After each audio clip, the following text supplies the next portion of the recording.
Si hi ha algun objecte en el nostre univers que mereixi l'apel·latiu d'exòtic, aquest és sens dubte el forat negre. Els seus efectes d'atracció són tals que ni l'objecte amb la major velocitat possible, la llum, pot arribar a escapar d'ell. No obstant això, ja en 1974, Stephen Hawking va predir que en el seu límit exterior, l'anomenat horitzó de successos, per efectes de la mecànica quàntica, es forma una font constant de llum, denomenada radiació de Hawking, i que amb el temps acaba fent desaparèixer el forat negre.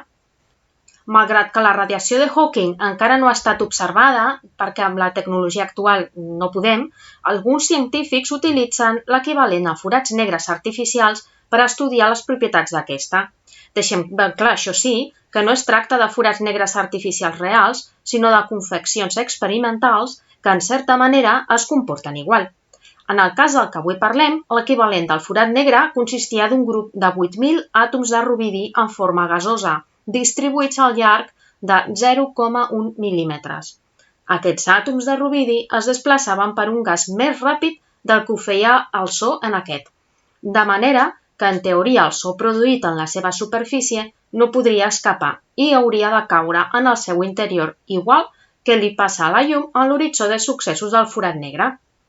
Després de 97.000 mesures al llarg de 124 dies, no solament van poder confirmar que de la superfície en sortien ones sonores equivalents a la radiació de Hawking, sinó que aquestes, a més, eren constants tal com va predir el físic britànic. Sembla, doncs, que malgrat que encara no hagin pogut observar radiació provinent d'un forat negre real, l'Stephen Hawking probablement tenia raó.